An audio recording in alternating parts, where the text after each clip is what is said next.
اعوذ باللہ من الشیطان الرجیم، بسم اللہ الرحمن الرحیم۔ آغاز کرتے ہیں رکوع نمبر 15 کا۔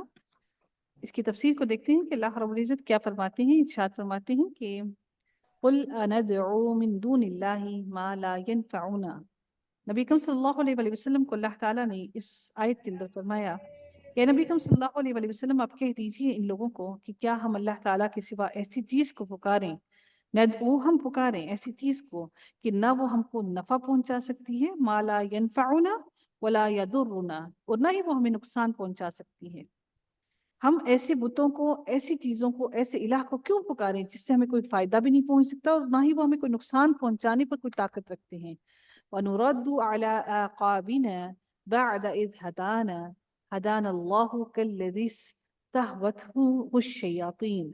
اللہ تعالیٰ آگے ارشاد فرماتے ہیں کہ اور کیا ہم الٹے پھر جائیں اس کے بعد کہ ہم کو اللہ تعالیٰ نے ہدایت دے دی، اللہ تعالیٰ نے ہمیں ہدایت دے دی، بعد اذ ہدانا، کہ اللہ تعالیٰ نے ہمیں ہدایت دے دی، ہمارے پاس قرآن آ گیا، اس قرآن کے آ جانے کے بعد، اس ہدایت کے مل جانے کے بعد ہم واپس اپنی ایڑیوں کے بل واپس پلٹ جائیں، بالکل اس شخص کی طرح، ایسے انسان کی طرح جیسے کوئی شخص ہو کہ اس کو شیطانوں نے کسی جنگل میں بے راہ کر دیا ہو، کہ وہ جنگل میں جا رہا تھا اپنے، اور وہ اس کو شیطانوں نے، شیاطین کیوں کہا گیا کہ جنات جو ہیں وہ شیاطین ہیں، وہ راستے سے بھٹکا دیں اس کو راستہ نہ دکھائی دے کہ وہ کون سا راستہ تھا جس راستے پر کو جا کر اپنی منزل کو پہنچنا تھا۔ کیا ہم اس شخص کی طرح ہو جائیں کہ جس کے اوسان خطا کر دے شیطان، وہ جنگل میں جا رہا ہو اور اس کو بے راہ کر دیا جائے اور وہ پھر بھٹکتا پھرتا رہے اس جنگل کے اندر اور وہ پھر باہر نکلنے کا راستہ نہ پائے، حیران ہو جائے، فی الارض حیرانا۔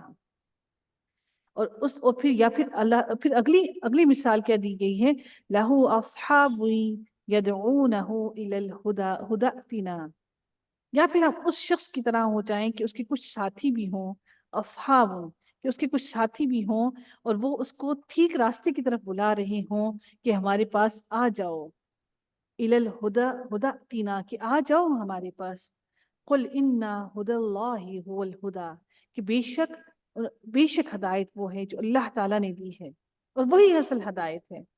اب اس کے ساتھی ایک طرف کھڑے ہیں، وہ ہدایت کی طرف ہیں اور وہ اپنے ساتھی کو پکار رہے ہیں کہ تم آ جاؤ اس راستے پر، لیکن شیطان نے چونکہ اس کے اوسان خطا کر دیے اس لیے وہ اس طرف نہیں جاتا۔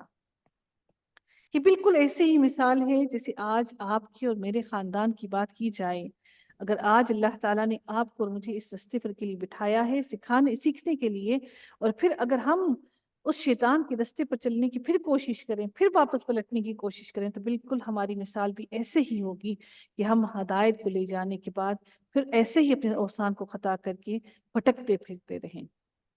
اور ہم آج اگر کوشش کر رہے ہیں اپنے رشتہ داروں کو، اپنے عزیز و اقارب کو اس دین کی طرف بلانے کی، تو وہ اس طرف نہیں آ رہی۔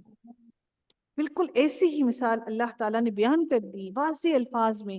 آج جو ہم پریشان ہوتے ہیں نا، کیا کریں، وہ نہیں آتے دین کی طرف، تو اللہ تعالیٰ نے ہمیں ایک ایک مثال کھول کھول کر بیان کی کہ ایسے ہی لوگ کریں گے۔ اب اللہ تعالیٰ نبی کریم صلی اللہ علیہ وسلم کو کہتے ہیں کہ آپ ان سے کہہ دیجئے کہ بے شک جو ہدایت ہے وہ اللہ ہی کی طرف سے ہے اور وہی اصل ہدایت ہے۔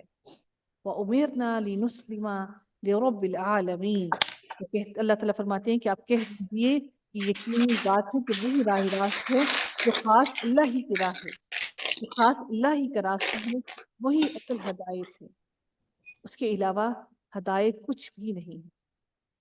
اور اللہ تعالیٰ آگے ارشاد ہوتا ہے کہ اور ہم کو یہ حکم ہوا ہے کہ ہم پروردگار عالم کے مکمل طور پر تابع فرمان ہو جائیں، لینسلما، سر تسلیم خم کر لیں، مان لیں ہر چیز کو۔ اب مان لینے کے بعد اگلی آیت میں کیا ارشاد فرمایا گیا کہ ہم نے سر تسلیم خم تو کر لیا، اس کے ساتھ ساتھ یہ بھی کہا کہ ہم نماز کو قائم کریں اور ڈریں اللہ تعالیٰ سے۔ صرف نماز کے لیے کھڑے ہو جانا کافی نہیں، بلکہ اللہ سے ڈرنا بھی لازم ہے۔ وَهُوَ الَّذِي إِلَيْهِ تُحْشَرُونَ، کیوں ڈریں؟ اس لیے اللہ تعالیٰ سے ڈریں کیونکہ ہمیں اس اللہ ہی رب العزت ہی کی طرف اکٹھے کیے جانا ہے اور اسی کی طرف ہمیں لوٹ کر جانا ہے۔ تو اس کے غضب سے، غصے سے، اس کی ناراضگی سے ڈریں۔ اب اللہ تعالیٰ کی آگے مزید بیان کیا جا رہا ہے کہ اب اللہ تعالیٰ وہ کون سی ذات ہے. بار بار اللہ تعالیٰ اپنی ذات کے بارے میں کھول کھول کر ہمیں بیان کرتا ہے کہ وہ کون سی ذات ہے، آخر وہ کون اتنی طاقتور ذات ہے جس سے ہمیں ڈرنے کا حکم دیا گیا. اگر ایک آیت میں اللہ تعالیٰ نے ہمیں ڈرنے کا حکم دیا تو اگلی آیت میں پھر اللہ تعالیٰ نے اپنی طاقت کا بھی بتایا.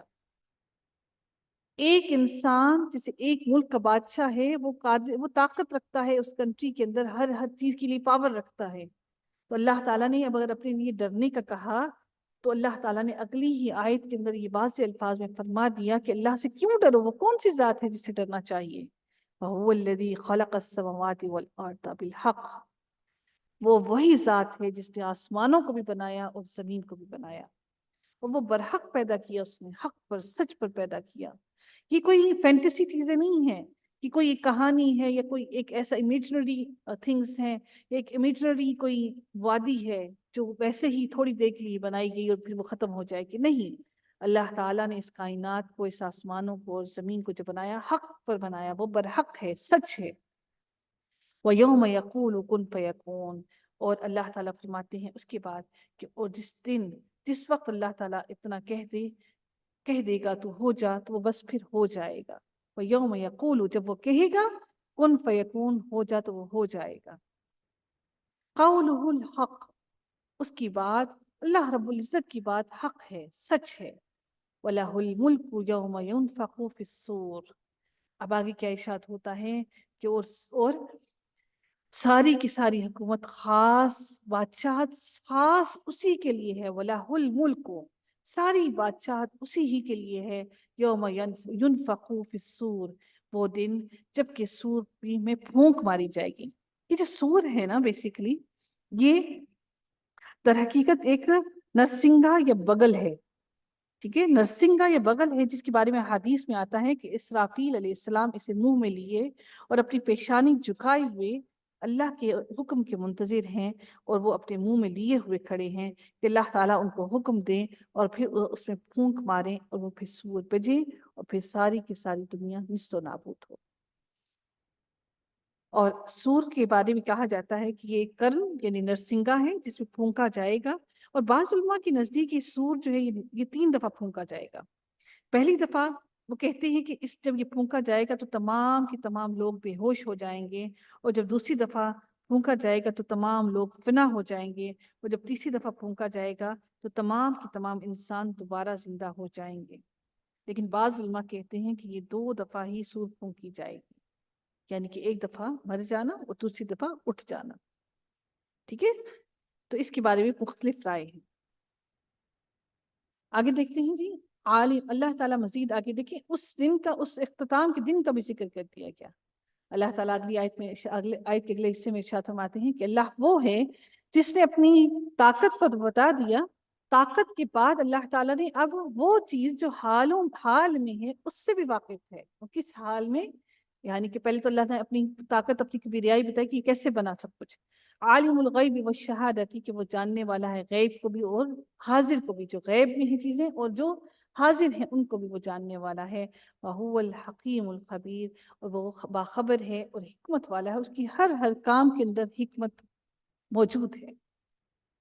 اب اگلی آیت کے حصے میں ارشاد ہوتا ہے کہ وَإِذْ قَالَ إِبْرَاهِيمُ لِأَبِيهِ، جب حضرت ابراہیم علیہ السلام نے اپنے والد سے، اپنے باپ سے کہا، اور وہ وقت بھی یاد کرنے کے قابل ہے جبکہ ابراہیم علیہ السلام نے اپنے باپ آزر سے فرمایا آتَتَّخِذُ أَصْنَامًا آلِهَةً، کہ کیا تم بتوں کو معبود قرار دیتا ہے، کیا تم بتوں کو معبود بناتا ہے. انی اراک وقومک فی ضلال مبین، کہ بے شک میں دیکھتا ہوں کہ تو اور میری قوم سب کے سب کھلی گمراہی میں ہو. ایک ہوتی ہے نا گمراہی چھپی ہوئی، یہ کھلی گمراہی ہے. کہ تم لوگوں کیوں تمہاری عقل یہ کام نہیں دیتی کہ یہ کھلی گمراہی ہے، جبکہ حق اور سچ ہم سب کی آنکھوں کے سامنے ہے. اس کے بارے میں کچھ لوگ کہتے ہیں، مورخین جو ہیں وہ یہ کہتے ہیں کہ آزر جو ہے حضرت ابراہیم علیہ السلام کی چچا کا نام تھا، لیکن یہ مبالغہ جو ہے یہ بات غلط ہے. اور وہ کہتے ہیں کہ آزر ان کی چچا کا نام تھا، اور ان کی چچا کا نام یہاں پر ذکر کیا گیا ہے، لیکن یہ درست بات نہیں ہے، اس لیے کہ قرآن نے آزر کو حضرت ابراہیم علیہ السلام کے باپ کے طور پر ذکر کیا ہے۔ یہاں پر ہم نے یہاں پر دیکھا کیا لی ابی ہی آزر، اپنے باپ سے کہا۔ اچھا، اہل سنت جو ہیں وہ بھی حضرت ابراہیم علیہ السلام کی چچا کہتے ہیں کہ جی آزر جو ہے وہ ان کی والد نہیں تھے۔ وہ کہتے ہیں کہ آزر جو ہے حضرت ابراہیم علیہ السلام کے والد نہیں تھے بلکہ چچا تھے۔ حضرت ابراہیم علیہ السلام کے والد جو ہیں وہ مسلمان تھے۔ ہم جانتے ہیں کہ قرآن کے اندر ہم جانتے ہیں کہ نبی حضرت ابراہیم علیہ السلام جب اپنے والد کے لیے دعا کیا کرتے تھے ان کی مغفرت کے لیے، تو اللہ تعالیٰ نے پھر ان کو منع کیا کہ ان کی مغفرت کے لیے دعا نہ کیجیے۔ تو اگر قرآن کو کھول کر سمجھ کر صحیح انداز میں پڑھ لیا جائے تو پھر ہماری یہ فرقے مکمل طور پر ختم ہو جائے، کیونکہ اصل دین کی وہ قرآن ہے۔ اگلی آیت میں دیکھتے ہیں اللہ تعالیٰ ارشاد فرماتے ہیں وَكَذَلِكَ نُرِي إِبْرَاهِيمَ مَلَكُوتَ السَّمَاوَاتِ وَالْأَرْضِ وَلِيَكُونَ مِنَ الْمُوقِنِينَ۔ اللہ تعالیٰ ارشاد فرماتے ہیں کہ پھر جب رات کی تاریکی ان پر چھا گئی، کس پر؟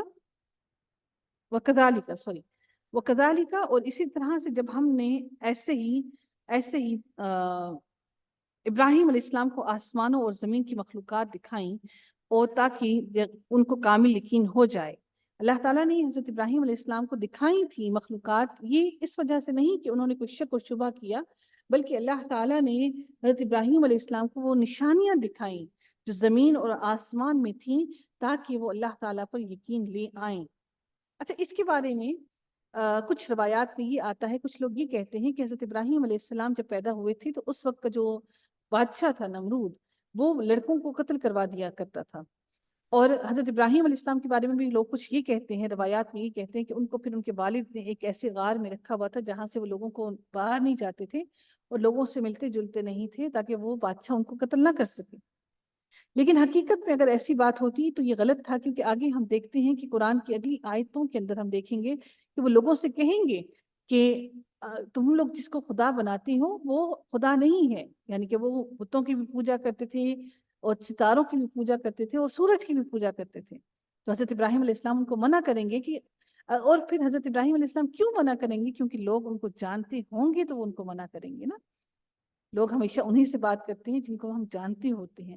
تو بہت سی باتیں ایسی ہیں جو ہم لوگوں کے اندر غلط سوچ پیدا ہوئی ہے، اور وہ اگر ہم قرآن کو سمجھیں تو ہمیں وہ بہت سی باتیں خود ہی اس چیز کا جواب دے دیتی ہیں۔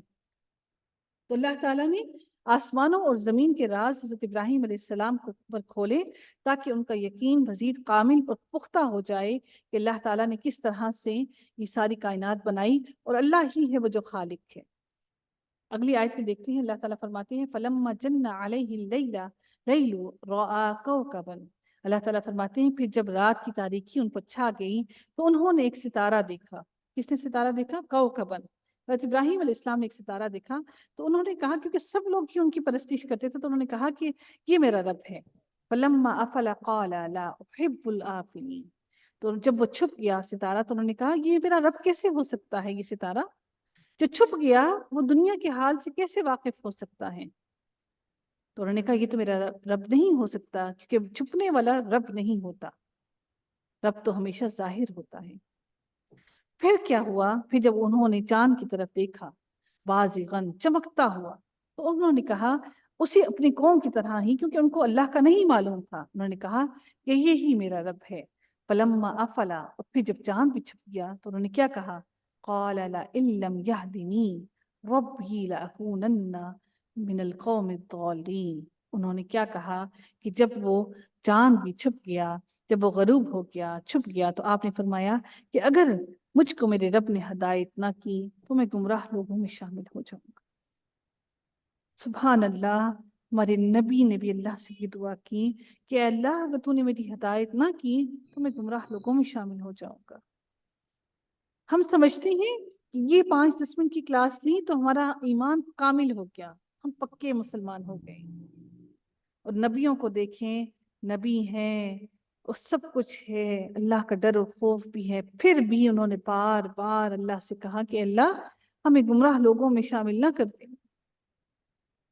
جب یہ الفاظ پڑھتی ہوں سوچتی ہوں کہ اے اللہ ہم کہاں کھڑے ہوں گے؟ ہم تو اس قابل بھی نہیں، ہم تو اللہ کا حق بھی نہ ادا کر سکیں، ہم تو اتنے نا شکرے ہیں، ہماری تو زبان سے شکر بھی نہیں ادا ہوتا۔ پھر جب حضرت ابراہیم علیہ السلام نے شمس، سورج کو چمکتا ہوا دیکھا، بازغتن، چمکتا ہوا دیکھا، تو انہوں نے کیا کہا؟ یہ تو سب سے بڑا ہے، اکبرو، ہذا اکبرو، یہ تو سب سے بڑا ہے، تو پھر تو یہ سب سے اگر بڑا ہے تو یہی میرا رب ہے۔ فلما افلت قال، اور پھر جب وہ بھی چھپ گیا تو انہوں نے کیا کہا؟ یا قومی، اے میری قوم، میں تو اس سے بری و ذمہ ہوں جن کو تم اللہ کے ساتھ شریک ٹھہراتے ہو، یہ سارے تو میرے رب ہو ہی نہیں سکتے۔ میں بری و ذمہ ہو گیا اس معاملے سے کہ اللہ نے مجھے یہ عقل اور یہ بصیرت اور یہ سمجھ عطا کر دی کہ یہ سب تمہارے رب نہیں ہو سکتے۔ اب انہوں نے آگے کیا دعا کی کہ میں تو اس چیزوں سے بری و ذمہ ہو گیا ہوں، انی وجہت وجہی للذی فطر السماوات والارض حنیفا، میں نے تو اپنی سمت کر لی، اپنا چہرہ موڑ لیا اپنے اس رب کی طرف۔ چہرہ ہمیشہ سمت جو ہوتی ہے وہ چہرے کی طرف ہوتی ہے، چہرے سے ہم سمت کے تعین کرتے ہیں، یعنی کہ جس طرف انسان کا رخ ہوا چہرہ بھی اسی طرف ہوتا ہے۔ تو میں نے اپنا رخ، اپنا چہرہ اپنے رب کی طرف کر لیا جو آسمانوں اور زمین کو پیدا کرنے والا ہے، اور وہ یکسو ہے۔ وما انا من المشرکین، اور میں مشرکین میں سے نہیں ہوں جو اللہ کے ساتھ کسی کو شریک ٹھہراتے ہیں۔ سبحان اللہ۔ اور پھر حضرت ابراہیم علیہ السلام یکسو رہے، انہوں نے اللہ کے ساتھ کسی کو بھی شریک نہ ٹھہرایا، وہ بزرگی والے تھے، انہوں نے بہت تکلیفیں، بہت مشقتیں برداشت کی، اور اللہ سے بغیر کسی حجت کے کوئی سوال کیے انہوں نے ہر بات کو لبیک کہا، ہر بات کو مان لیا۔ آگے دیکھتے ہیں اللہ تعالیٰ ارشاد فرماتے ہیں وَحَاجَّهُ قَوْمُهُ قَالَ تُحَاجُّونِي فِي اللَّهِ، اور ان سے ان کی قوم نے حجت کرنا شروع کر دی۔ آپ نے فرمایا کہ کیا تم اللہ کے معاملے میں مجھ سے حجت کرتے ہو، حالانکہ اس نے مجھ کو طریقہ بتا دیا ہے، اور میں ان چیزوں سے جن کو تم اللہ کے ساتھ شریک بناتے ہو نہیں ڈرتا ہوں۔ إِلَّا أَن يَشَاءَ رَبِّي شَيْئًا، کہ میں اس سے خوف نہیں کھاتا جن کو تم لوگ اللہ سے شریک ٹھہراتے ہو۔ وَسِعَ رَبِّي كُلَّ شَيْءٍ عِلْمًا، آگے ارشاد ہوتا ہے کہ میں ان سے ہرگز نہیں ڈرتا، ہاں اگر میرا پروردگار ہی کوئی امر چاہے، کوئی معاملہ چاہے، کوئی حکم چاہے، اگر اللہ تعالیٰ میرا کوئی امر چاہے، اور میرا پروردگار ہر چیز کو اپنے علم میں گھیرے ہوئے ہے۔ وَسِعَ رَبِّي كُلَّ شَيْءٍ عِلْمًا، کہ میرا رب ہر چیز کو اس کے علم نے گھیر رکھا ہے۔ افلا تتذکرون، کیا تم پھر بھی خیال نہیں کرتے، کیا تم پھر بھی ذکر اللہ کا نہیں کرتے اور پھر بھی اس سے نہیں ڈرتے ہو؟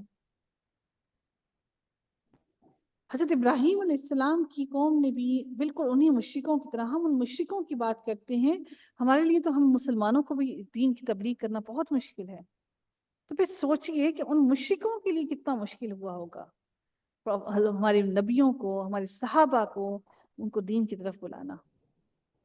اگر آپ آج کسی شرک کرنے والے کو، آج کسی بدعتی کو کہہ کر تو دیکھیں کہ تم بدعت کر رہی ہو، پھر دیکھیے ذرا، آپ کو کبھی واپس وہ ملیں گے بھی نہیں، کہیں گے اس کو ہماری ایمان پر شک ہے، ہم مسلمان نہیں ہیں، یہ تو خود ہی کافر ہے۔ ہم نے کافر نہیں کہا، لیکن دین کے اندر دین اللہ کا ہے، دین ہمارا نہیں ہے۔ ہم کون ہوتے ہیں اس کے اندر رد و بدل کرنے والے؟ یہ اللہ نے بھیجا ہے، یہ اللہ کا کلام ہے، یہ اللہ کا دین ہے۔ دین آپ کا اور میری چوائس نہیں ہے کہ ہم اپنی مرضی سے یہودیوں اور عیسائیوں کو کی طرح اپنی مرضی سے اس کو مولڈ کر لیں اور ویسے ہی اس کو بنا لیں۔ اب اللہ تعالیٰ اگلی آیت میں فرماتے ہیں کہ وَكَيْفَ أَخَافُ مَا أَشْرَكْتُمْ وَلَا تَخَافُونَ أَنَّكُمْ أَشْرَكْتُمْ، وہ حضرت ابراہیم علیہ السلام کو بار بار ڈراتے تھے کہ تم ہمارے الہوں سے ڈرو، وہ تمہارے سے بہت برا کریں گے۔ حضرت ابراہیم علیہ السلام فرماتے ہیں کہ میں تم سے، تمہارے الہوں سے کیسے ڈروں، میں تو ان سے نہیں ڈرتا، جبکہ تم میرے اللہ سے نہیں ڈرتے جس کے ساتھ تم شریک ٹھہرا رہے ہو۔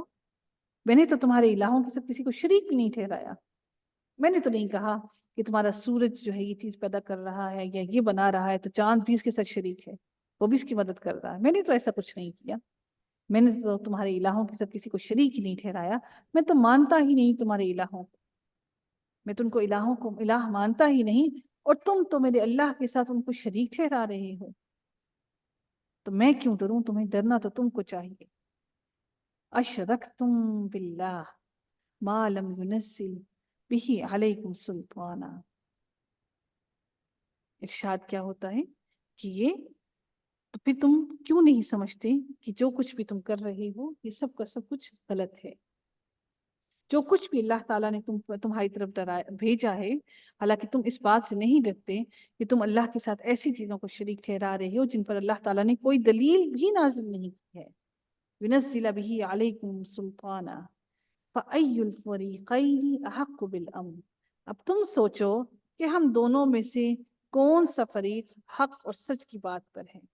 کیوں؟ کیونکہ میرے پاس تو اللہ کی دلیلیں موجود ہیں، تمہارے پاس تو کوئی دلیل بھی نہیں، تو پھر ہم دونوں میں سے حق پر کون ہے؟ ظاہر ہے دلیل میرے پاس ہے تو حق پر بھی میں ہوں، تو پھر امن والا دین بھی میرا ہے۔ ان کنتم تعلمون، اگر تم اس بات کی خبر رکھتے ہوتے، جانتے ہوتے، تو تم ضرور ایمان لے آتے۔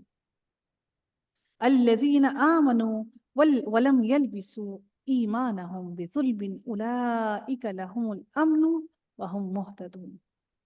اگلی آیت میں ارشاد ہوتا ہے کہ جو لوگ ایمان رکھتے ہیں اور اپنے ایمان کو شرک کے ساتھ مخلوط کرتے ہیں، ملا لیتے ہیں، یلبسوا ایمانہم، اپنے ایمان کو شرک کے ساتھ ملا لیتے ہیں، بظلم، یہ بہت بڑا ظلم ہے، اولئک لہم الامن وہم مہتدون، ایسوں ہی کے لیے امن، اچھا مخلوط نہیں کرتے، سوری، ولم یلبسوا، وہ نہیں ملاتے، الذین آمنوا، اور جو لوگ ایمان لاتے ہیں اور وہ اپنے دین کو نہیں ملاتے، کس کے ساتھ؟ شرک کے ساتھ، وہ اگر اپنے دین کو شرک کے ساتھ نہیں ملاتے ہیں، بظلم اولئک لہم الامن وہم مہتدون، تو یہی وہ لوگ ہیں جو امن میں ہیں۔ کس سے امن میں ہیں؟ روز قیامت کے دن امن میں ہوں گے، اور وہی لوگ راہ راست پر ہوں گے، اور وہی ہدایت یافتہ ہوں گے، وہی لوگ ہدایت میں شامل ہوں گے۔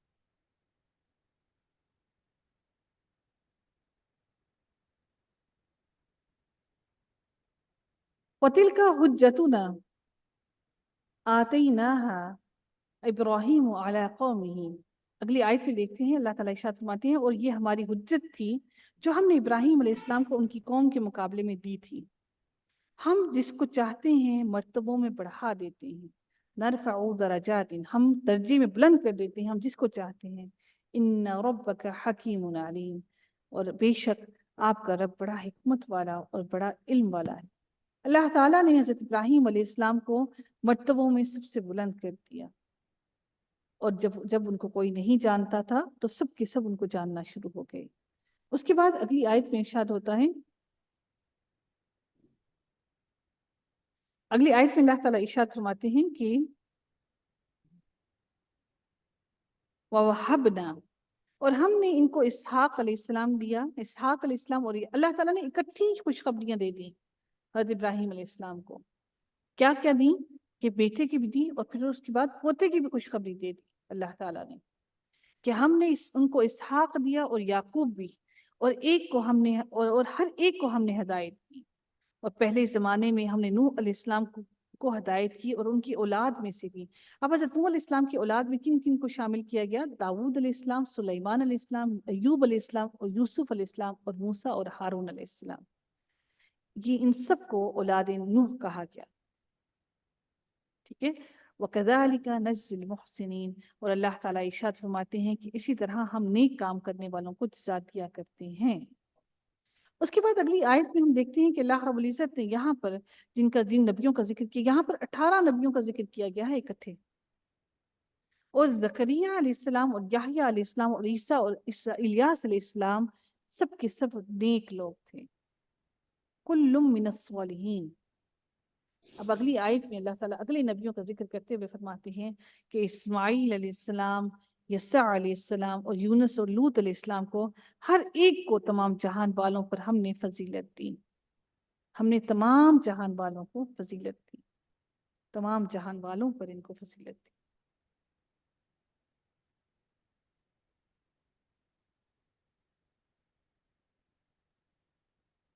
اچھا ایک بات جو آتی ہے وہ یہ ہے کہ حضرت عیسیٰ علیہ السلام کا ذکر حضرت نوح علیہ السلام یا حضرت ابراہیم علیہ السلام کی اولاد میں اس لیے کیا گیا کہ حالانکہ ان کا باپ نہیں تھا، کہ لڑکی کی اولاد میں بھی ذریت یعنی کہ رجال میں ہی شمار ہوتی ہے، یعنی کہ حالانکہ حضرت عیسیٰ علیہ السلام کے والد نہیں تھے لیکن اس کے باوجود بھی ماں کی طرف سے بھی ذریت ملتی ہے، جیسا کہ نبی اکرم صلی اللہ علیہ وآلہ وسلم نے فرمایا کہ حضرت حسن اپنی بیٹی حضرت فاطمہ کی صاحبزادی کو کہا کہ یہ ان کو اپنا بیٹا فرمایا نبی اکرم صلی اللہ علیہ وآلہ وسلم نے۔ صحیح بخاری کی حدیث میں یہ بات ثابت ہوتی ہے کہ نبی اکرم صلی اللہ علیہ وآلہ وسلم نے بھی حضرت حسن رضی اللہ تعالیٰ عنہ کو اپنے صاحبزادے کا انہوں نے کہا کہ ان کو اپنا بیٹا فرمایا۔ تو اس کا مطلب ہے کہ جو آگے ذریت چلتی ہے وہ ماں سے بھی چل سکتی ہے، اس لیے حضرت عیسیٰ علیہ السلام جی یہودیوں میں تو ابھی تک یہی ہے کہ ان میں جو چلتی ہے وہ لڑکی کی اس سے ہی کیا جاتا ہے نا، ماں کے نام سے وہ آگے نسل کو پہچانتے ہیں، یہودی ابھی تک اسی اس پہ چلتے ہیں۔ جی ہاں، اور روز قیامت اولاد بھی جو ہے وہ اپنی ماؤں کے نام سے اٹھائی جائے گی، باپ کے نام سے نہیں اٹھائی جائے گی، ٹھیک ہے؟ جو بچے ہیں وہ ماں کے نام سے ہی چلیں گے روز قیامت میں بھی۔ تو یہودیت میں بھی ایسا ہی ہے، تو اسی طرح سے ماں سے بھی ذریت چل سکتی ہے۔ ہم لوگ آپ اور میں جو کہتے ہیں نا نام ہی نہیں رہے گا، بیٹا نہیں ہوا تو نام کیسے رہے گا، تو ایسا نہیں ہے کہ ہم لوگوں کے وہمات ہیں۔ اللہ تعالیٰ ان کو زیادہ بہترین زندگی عطا کرتا ہے جن کے بیٹے نہیں ہوتے، یہ بھی اللہ کی آزمائش ہے۔ ہم لوگ اسی پریشانی میں مبتلا ہیں کہ بیٹا نہیں ہوا تو اب کیا ہوگا، سب کچھ ختم ہو جائے گا، ایسا نہیں ہے۔ کیا ہمارے نبی کا نام نہیں چلتا؟ بہت سے لوگ وہ زندگی زیادہ بہتر گزارتے ہیں، ان کو اللہ پر توکل زیادہ ہوتا ہے، جن کے بیٹے ہوتے ہیں ان کو اللہ پر توکل کم ہو جاتا ہے، یہ ہمیں سنبھالیں گے۔ تو یہ ساری کی ساری نبی